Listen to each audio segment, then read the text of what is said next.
বর্তমান প্রযুক্তির মাধ্যমে বিভিন্ন বড় জাহাজগুলো সমুদ্রে টিকে থাকতে পারে, ঝড়ের মুখেও জাহাজ টিকে থাকতে পারে আধুনিক প্রযুক্তির মাধ্যমে। শুধু তাই না, ইঞ্জিনিয়ারদের ডিজাইন করা কিছু জাহাজ প্রবল ঝড়ের মাধ্যমে উল্টে গেলেও আবার সোজা হয়ে নিজের অবস্থানে ফিরে আসতে পারে। সব ডিজাইনগুলো এমন ভাবে কাজ করে যেগুলো দেখলে আপনার নিজের চোখকে বিশ্বাস করতে পারবেন না। আপনি দেখতে পাবেন একটা জাহাজ ঠিক পুরো উল্টে গেছে, ঠিক থাকার কোনো সম্ভাবনাই নেই। মুহূর্তে দেখতে পারবেন জাহাজটা উল্টে গিয়ে আবার সোজা হয়ে নিজ অবস্থানে ফিরে এসেছে।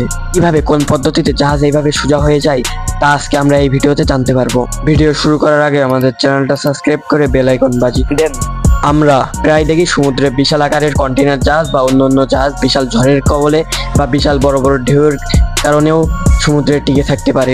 একটা জাহাজ সমুদ্রে যাত্রা করে, তারা সমুদ্রের বড় বড় ঢেউয়ের সম্মুখীন হয়। আর এই বিপদগুলো থেকে বাঁচার জন্য সমুদ্রের প্রত্যেকটা জাহাজে কিছু না কিছু ডিভাইস থাকে যা সমুদ্রের বুকে জাহাজের ভারসাম্য রাখতে রক্ষা করে। কারণে সমুদ্রের ঢেউ বা বিশাল ঝড়ের কবলে পড়ে জাহাজ হেলে দুলে গেলেও আবার সোজা হয়ে যায়।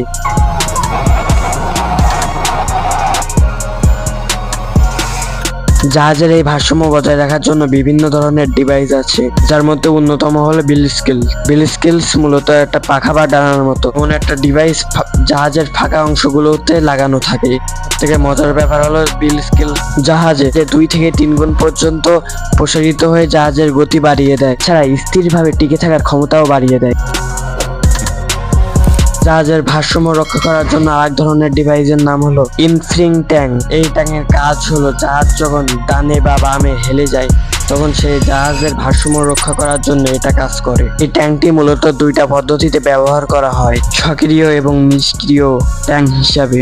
সক্রিয় পদ্ধতিতে একটা পাম্পের ভিতরে পানি প্রবাহিত হয়, এর ফলে জাহাজের ভারসাম্য পানির ওজনের কারণে টিকে থাকে, ফলে আবারও জাহাজ স্থির হয়ে যায়।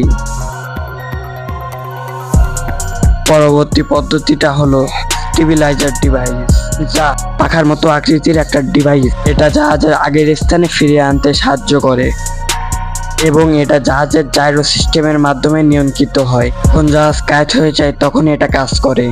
তবে জাহাজ যখন ঘন্টায় 18 কিলোমিটার বেগে সেলিং করে তখন এটার কোনো কার্যকারিতা হয় না। যদিও কন্টেইনার জাহাজে মূলত এন্টিনিং সিস্টেম থাকে, তবে এটা বেশিরভাগ সাহায্য করে জাহাজে যখন লোড বা আনলোড করা হয়। জাহাজ এমন অবস্থায় ডুবে যাওয়ার প্রবল সম্ভাবনা থাকে। তবে এই সিস্টেমটি যখন সমুদ্রে জাহাজ চলাচল করে তখন এই সিস্টেমটি খুব একটা কার্যকারিতা হয় না।